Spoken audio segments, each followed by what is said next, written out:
Eran las 11 de la noche cuando Andrés encontró a su mujer en el suelo del baño. No se había caído. No había resbalado. No había golpe, ni grito, ni sangre. Rosa simplemente estaba allí, con la espalda apoyada en la pared, las rodillas dobladas, los ojos abiertos mirando el techo de un color que Andrés no sabía cómo describir. No era dolor. No era miedo. Era una especie de agotamiento absoluto, como si el cuerpo hubiera tomado una decisión que la cabeza todavía no había procesado. Ya no puedo más. Andrés se arrodilló a su lado. Le puso la mano en la cara. Rosa. Rosa, ¿qué ha pasado? Ella tardó en contestar. Cuando lo hizo, su voz sonaba de muy lejos. No me puedo levantar. 3 palabras. Pero esas 3 palabras contenían 3 años. 3 años en los que Rosa le había dicho, de una forma u otra, que algo no iba bien. 3 años en los que Andrés, cada vez, había encontrado una explicación más cómoda que la verdad. 3 años de diagnósticos equivocados, de pastillas que no eran las correctas, de silencios que habían ido ocupando el espacio donde antes había conversación. Esta es su historia. Y también la de él. Porque lo que destruye una enfermedad sin nombre no solo es el cuerpo de quien la padece. Destruye también a la persona que está al lado y que, sin querer, elige no ver. Rosa y Andrés llevaban 26 años casados cuando todo esto ocurrió. Se habían conocido en la facultad, ella estudiaba magisterio, él ingeniería, se habían casado jóvenes, habían tenido 2 hijos y habían construido exactamente la vida que habían planeado, una casa en el mismo barrio de toda la vida, trabajo estable, vacaciones en agosto, los domingos en familia. Una vida que, vista desde fuera, parecía perfecta. Lo que nadie veía, lo que ni ellos mismos veían, era que la tiroides de Rosa había dejado de funcionar. Despacio. Sin aviso. De la forma más traicionera en que puede fallar un órgano, imitando exactamente lo que se espera de una mujer de 50 años que trabaja mucho y descansa poco. El hipotiroidismo es así. No llega como un infarto, no llega como una rotura. Llega como cansancio. Llega como tristeza. Llega como frío, como pelo que se cae, como kilos que aparecen sin razón aparente. Llega disfrazado de todo lo que los médicos, y los maridos, tendemos a clasificar como estrés, o es la edad. Y en ese disfraz pasa el tiempo. Meses. A veces años. Hoy vais a conocer cómo se vive eso desde dentro. Desde los 2 lados. Desde el de Rosa, que durante 3 años sintió que su cuerpo le fallaba mientras el mundo le decía que era cosa de cabeza. Y desde el de Andrés, que creyó estar ayudando mientras, en realidad, estaba mirando hacia otro lado. Porque esta historia no es solo sobre una enfermedad. Es sobre lo que pasa cuando 2 personas que se quieren dejan de escucharse de verdad. Antes de llegar a la noche del baño, hay algo que pasó en una cena familiar que lo cambió todo entre ellos. Llegamos a eso en unos minutos.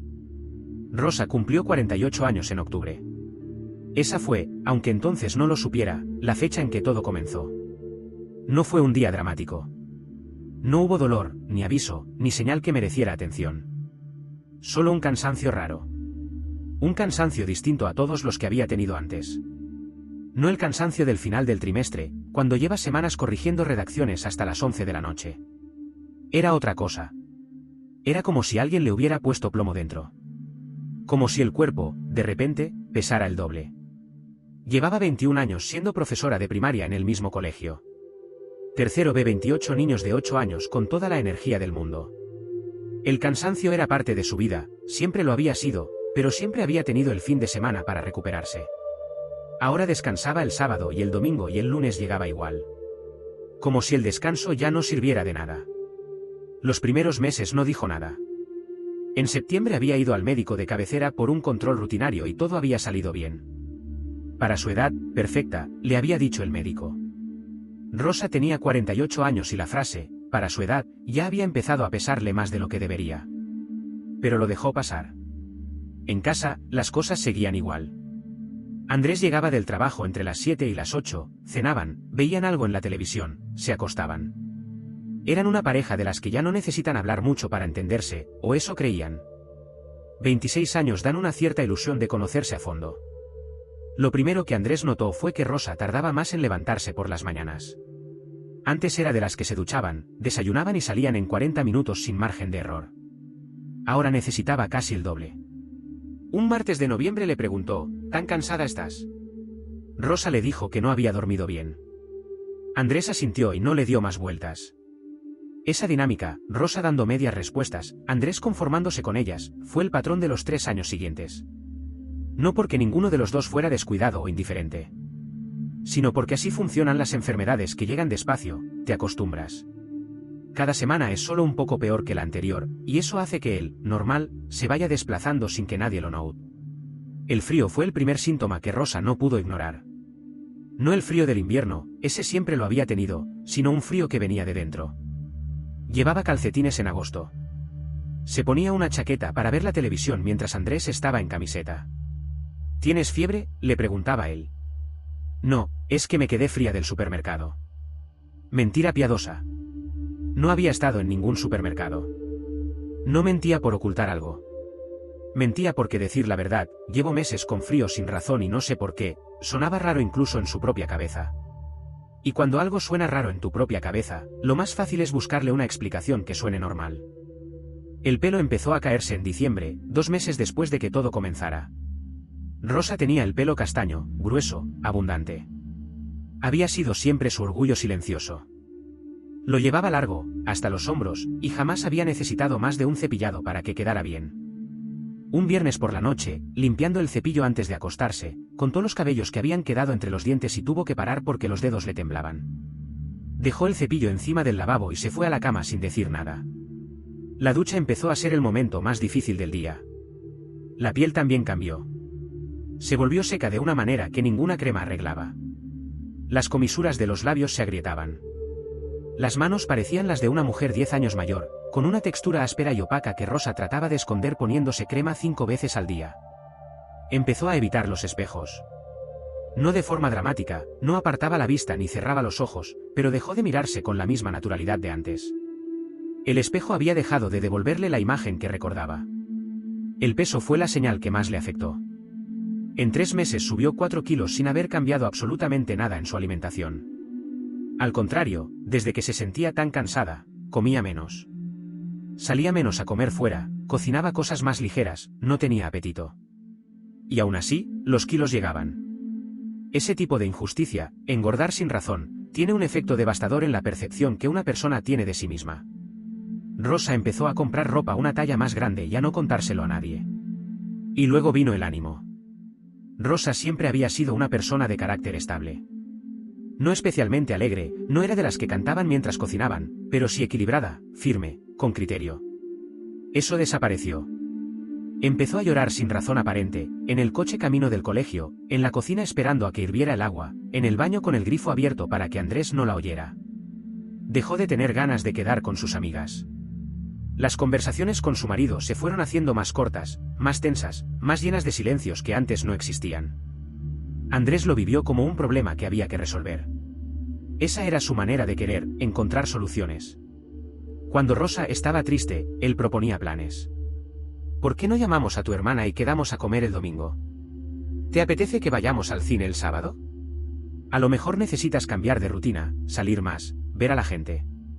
Frases bien intencionadas que Rosa escuchaba como reproches. Como si el problema fuera que no ponía suficiente esfuerzo. Como si estar bien fuera una decisión que ella simplemente no estaba tomando. Esa distancia, entre lo que Andrés quería decir y lo que Rosa escuchaba, fue creciendo despacio. Y debajo de esa distancia, la tiroides seguía fallando. En febrero, 16 meses después del inicio de los síntomas, Rosa fue al médico por primera vez desde el control rutinario de septiembre. No fue por iniciativa propia. Fue porque su hermana Carmen, que la había visto en Navidad y no había reconocido a la Rosa de siempre, la llamó un lunes por la mañana con esa franqueza directa que tienen las hermanas mayores. Rosa, estás muy mal. No discutas. Ve al médico. Esta semana. Rosa fue. Le tocó un médico distinto al habitual, el suyo estaba de baja. Le explicó lo del cansancio, el frío, el pelo, el ánimo. El médico la escuchó, tomó notas, le hizo algunas preguntas sobre su ciclo menstrual, sobre si dormía bien, sobre el trabajo. Al final le dijo algo que Rosa recordaría durante mucho tiempo. Con lo que me describes y teniendo en cuenta su edad, lo más probable es que estemos ante un inicio de perimenopausia combinado con un cuadro depresivo reactivo. Es muy habitual en mujeres de su franja de edad. El estrés laboral lo amplifica. Le voy a recetar un antidepresivo en dosis baja para empezar, y si en 3 meses no nota mejoría, volvemos a valorar. Le recetó antidepresivos. Le dijo que volviera en 3 meses. Rosa salió de la consulta con la receta en la mano y una sensación extraña. No era alivio, el alivio habría tenido sentido. Era algo parecido a la resignación. Como si le hubieran dicho, lo tuyo no tiene nombre específico. Lo tuyo es ser mujer, tener casi 50 años y trabajar demasiado. Tómate esto y anímate. Esa noche le contó a Andrés lo que el médico había dicho. Andrés respiró hondo. Rosa vio cómo se le relajaban los hombros, como quien suelta un peso que lleva tiempo cargando. Menos mal que fuiste. ¿Ves? Tiene nombre, tiene solución. La depresión se trata, no tiene nada de malo. Quería ayudar. Lo decía de verdad. Pero Rosa escuchó algo distinto, al final tenía razón yo. Era lo que yo pensaba. Los antidepresivos la estabilizaron un poco en lo emocional, dejó de llorar con tanta frecuencia, las mañanas se volvieron algo más manejables, pero el cansancio no cedió. El frío no cedió. El pelo siguió cayendo. El peso aumentó casi 2 kilos más. Y apareció algo nuevo, la memoria. Rosa empezó a notar que se le iban las palabras a mitad de una frase, que olvidaba cosas que antes nunca olvidaba, el nombre de un alumno, la reunión del jueves, donde había dejado las llaves. Lo llamaba niebla. Como tener la cabeza dentro de una niebla espesa que no dejaba pensar con claridad. 3 meses después fue a la revisión. El médico habitual, esta vez. Le preguntó si se encontraba mejor. Rosa dijo que más o menos. Le renovaron la receta sin pedir ninguna analítica nueva. Y así pasaron otros 12 meses. 12 meses de pastillas que trataban los síntomas pero no la causa. 12 meses en los que la tiroides de Rosa seguía funcionando cada vez peor, en silencio, sin que nadie mirara hacia allí. Pero hay un momento en toda esta historia que Andrés no ha olvidado. No fue la noche del suelo del baño. Fue antes. Fue en una cena de familia un viernes de noviembre, cuando su hijo mayor dijo algo sin mala intención que rompió algo que tardó mucho en nombrarse. Era viernes por la noche y los hijos habían venido a cenar. Pablo, el mayor, con su novia Marta. Lucía, la pequeña, sola, llegada en el último tren desde Barcelona donde vivía desde hacía 2 años. Andrés había hecho paella, la paella del domingo pero un viernes, que era su manera de decir que aquello era una ocasión especial. Había buen ambiente, había vino, había conversación. Rosa estaba allí pero no estaba allí del todo. Respondía cuando le preguntaban, sonreía en los momentos adecuados, servía y recogía con la eficiencia silenciosa de siempre. Pero Lucía, que la conocía de toda la vida y que llevaba 2 meses sin verla, la miró varias veces durante la cena con una expresión que Rosa notó aunque intentó ignorar. Fue Pablo el que lo dijo. Sin mala intención, con esa naturalidad un poco torpe que tienen los hijos mayores cuando intentan mostrar que se preocupan, mamá, ¿estás bien? Estás muy apagada últimamente. Silencio en la mesa. Andrés intervino antes de que Rosa pudiera contestar. Tu madre está con un tratamiento, ya lo sabéis. Está bien, es solo que está cansada. Estas cosas llevan su tiempo. Siguió la cena. Lucía miró a su madre. Rosa sostuvo la mirada un segundo y luego bajó los ojos al plato. Esa noche, cuando los chicos se fueron y la cocina estaba recogida y Andrés ya estaba en la cama con el libro, Rosa se quedó sola en el salón apagado. No llorando. Solo sentada. Pensando en algo que no sabía cómo decir con palabras. Andrés había respondido por ella.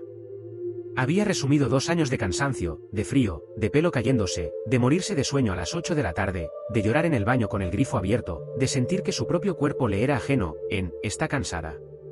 Y luego había vuelto a la paella. No era maldad. Rosa lo sabía. Andrés no era un hombre malo. Era un hombre que se sentía incómodo con lo que no podía resolver, y como llevar 2 años sin poder resolver esto le generaba una incomodidad que no sabía gestionar, había aprendido a minimizarlo. A ponerle un nombre pequeño, está cansada, es la medicación, ya pasará, para que ocupara menos espacio. El problema es que lo que ocupaba menos espacio era ella. Se fue a la cama sin decir nada. Andrés preguntó en la oscuridad, ¿estás bien? Sí, dijo Rosa. No era verdad. Y los dos lo sabían. Pero ninguno de los dos cruzó esa línea. Así funciona el silencio en una pareja. No llega de golpe. Se construye despacio, palabra a palabra no dicha, pregunta a pregunta respondida a medias. Hasta que un día el silencio ocupa más espacio que la conversación. Y cuando eso pasa, la enfermedad ya no es solo física. Todo lo que os acabo de contar, el cansancio, los médicos, los antidepresivos, la cena, los silencios, fue el camino hacia lo que pasó aquella noche de marzo. Y esa noche, lo que Andrés encontró en el suelo del baño no era solo su mujer enferma. Era el resultado de 3 años en los que nadie, ni el médico, ni él, había mirado donde tenía que mirar. El miércoles, 14 de marzo, 3 años y 5 meses después de que todo comenzara, Andrés llegó a casa a las 8:15. Llamó a Rosa desde el recibidor. Silencio. Subió al dormitorio. No estaba. La luz del baño estaba encendida. La puerta, entreabierta. Rosa estaba en el suelo, de espaldas a la pared, con las rodillas levantadas y los brazos apoyados sobre ellas. Consciente. Con los ojos abiertos. Pero con una lentitud en todo, en el gesto, en la mirada, en la voz, que a Andrés le heló la sangre de una forma que no había sentido nunca. Rosa. ¿Qué ha pasado? No me puedo levantar. Una pausa. Llevo un rato aquí. ¿Cuánto rato? No sé. Desde las 6, creo. Eran las 8:15. Llevaba 2 horas en el suelo del baño sin poder levantarse y sin llamar a nadie. Andrés llamó al 112. Mientras esperaban, se sentó a su lado en el suelo frío de los azulejos. No sabía qué decir. Nunca había sabido qué decir en los momentos que importaban de verdad. Cogió su mano y la tuvo cógida hasta que llegaron los sanitarios. En urgencias, mientras le hacían la analítica de rutina, el médico de guardia frunció el ceño ante los primeros resultados. Salió un momento, volvió, pidió otra prueba. Luego otra. Rosa estaba en una camilla con el gotero puesto y Andrés sentado en la silla de plástico de al lado cuando el médico salió al pasillo y le hizo una seña para que lo acompañara. ¿Cuánto tiempo lleva su mujer con síntomas de cansancio extremo, intolerancia al frío, caída de pelo? Andrés tardó en contestar. Hizo un cálculo rápido que le resultó incómodo. 3 años, 3 años y medio, aproximadamente. El médico le miró un momento, sin juicio en la cara, solo con la paciencia de alguien que ha visto esta historia demasiadas veces. ¿Y nadie le había pedido un perfil tiroideo en ese tiempo? Andrés no sabía lo que era un perfil tiroideo. Dijo que no, que le habían dado antidepresivos. El médico asintió despacio. Su mujer tiene hipotiroidismo severo. La tiroides prácticamente ha dejado de funcionar. Con los niveles de TSH que tenemos en esta analítica, llevamos hablando de años de evolución sin tratamiento correcto. Eso explica todo lo que ha vivido, el cansancio, el frío, el pelo, el peso, el estado de ánimo, la niebla mental. También hay una afectación cardíaca, el ritmo está lento, que esta noche tenemos que monitorizar. La vamos a ingresar. Andrés no recordaría después todo lo que dijo el médico. Las palabras técnicas se mezclaron con el ruido del pasillo y el pitido de alguna máquina al fondo. Solo recordaría una pregunta que el médico le hizo antes de volver a entrar a urgencias. Ella les decía que algo no iba bien. No había crueldad en la pregunta. Era clínica, directa, necesaria. Pero Andrés la sintió como un golpe en el pecho. Sí, dijo. Nos lo decía. El médico asintió y entró. Andrés se quedó solo en el pasillo un momento. La luz fluorescente zumbaba. Alguien empujaba una silla de ruedas al fondo del corredor. Y Andrés, que había pasado 26 años siendo el hombre que resolvía los problemas, se dio cuenta de que llevaba 3 años contribuyendo a uno sin saberlo. O, peor, sin querer saber. Rosa estuvo 3 días ingresada. El tratamiento era, en su concepto, sencillo, una pastilla diaria de levotiroxina, la hormona que la tiroides ya no producía en cantidad suficiente. La dosis se ajustaría cada pocas semanas según las analíticas, porque la tiroides no se recupera de golpe.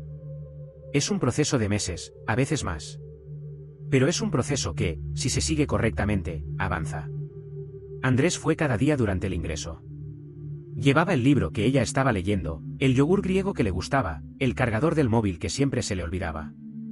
Hacía todo lo que sabía hacer, estar presente, resolver lo práctico, acompañar con hechos más que con palabras. Era así desde que se conocían, y Rosa siempre lo había valorado. Pero esa vez no bastaba. La primera conversación de verdad llegó el segundo día, por la tarde, cuando el pasillo estaba tranquilo y la habitación olía a flores de la maceta que había traído Carmen. Rosa llevaba un rato mirando por la ventana cuando dijo, sin levantar la voz, sin drama. Yo te lo dije. Muchas veces. Andrés no se defendió. Eso fue lo primero que Rosa notó, que no dijo, el médico dijo, no dijo, yo también estaba preocupado, no dijo nada que pusiera distancia entre él y lo que acababa de escuchar. Solo dijo, lo sé. No lo sabías. O no lo querías saber. Pensé que era depresión. El médico dijo. El médico también se equivocó. Pero tú eres mi marido. No hubo respuesta para eso. Andrés estuvo un buen rato en silencio. Rosa no le presionó. Dejó que el silencio fuera el que tenía que ser. Finalmente, Andrés dijo algo que Rosa no esperaba, creo que me daba miedo que fuera algo serio. Y era más fácil decir que era depresión porque eso tenía solución. Una pastilla, un médico, listo. Si era otra cosa más grave. Se paró. Creo que no quería que fuera otra cosa más grave. Rosa lo miró. Era la primera vez en mucho tiempo que Andrés decía algo que sonaba a verdad en lugar de a solución. Lo entiendo, dijo ella. Pero 3 años es mucho tiempo para tener miedo en silencio. 6 meses después del ingreso, Rosa era otra persona. No la misma que antes de que todo empezara, eso ya no era posible, y quizás tampoco era necesario, pero sí alguien que había recuperado cosas que había dado por perdidas, la energía de los martes por la tarde, el calor en las manos, el sueño profundo, el gusto por una mañana de domingo sin plan. El pelo volvió. Despacio, pero volvió. Volvió a llamar a Carmen sin que Carmen tuviera que llamar primero. Volvió a tener ganas de quedarse hasta tarde en el colegio ayudando a un alumno que necesitaba un poco más de tiempo. Volvió a cocinar algo nuevo un sábado, solo por el placer de hacerlo. Andrés también cambió. A su manera, con sus límites, con sus silencios aún demasiado largos a veces, pero cambió. Empezó a preguntar de otra forma. ¿No? ¿Estás bien? La pregunta que se hace cuando en realidad no quieres la respuesta, sino, ¿cómo estás hoy?, que es diferente porque obliga a los dos a parar un momento y contestar en serio. Pequeño cambio. Gran diferencia. Fueron a terapia de pareja durante 4 meses. No porque estuvieran al borde de algo, sino porque Rosa lo pidió y Andrés, esta vez, dijo que sí sin buscar razones en contra. La terapeuta les dijo algo en la tercera sesión que Andrés escribió en la libreta que empezó a llevar: escuchar no es esperar a que el otro termine de hablar para dar tu opinión. Escuchar es estar dispuesto a que lo que te cuenten te cambie. Lo subrayó 2 veces. Hoy, Rosa toma su pastilla cada mañana antes de desayunar. Andrés conoce el nombre de la medicación, sabe para qué sirve, sabe que hay que tomarla en ayunas y esperar media hora. Eso también es escuchar. Aprender a llamar las cosas por su nombre. Aprender que el cuerpo de la persona que tienes al lado no es un problema de actitud. Lo que le pasó a Rosa no es un caso aislado. El hipotiroidismo afecta a millones de personas en todo el mundo, y las mujeres entre los 40 y los 60 años son las más afectadas.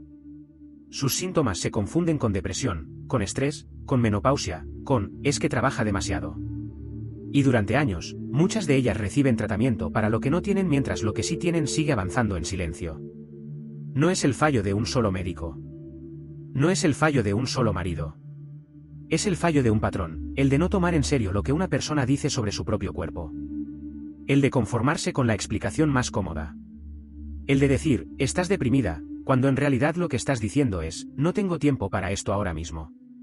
Si alguien en vuestra vida lleva tiempo diciéndoos que algo no va bien, hacedle caso. No el próximo mes. No cuando os resulte conveniente. Ahora. Porque el cuerpo siempre dice la verdad. El problema es que a veces los que estamos alrededor tardamos demasiado en escucharla. Si esta historia te ha recordado a alguien, a ti misma, a alguien de tu familia, a una persona que llevas tiempo viendo apagarse sin entender por qué, no esperes a que llegue la noche del suelo para hacer algo. Y si quieres seguir escuchando historias como esta, aquí al lado tienes otro vídeo que te va a costar dejar a medias. Dale. Nos vemos dentro.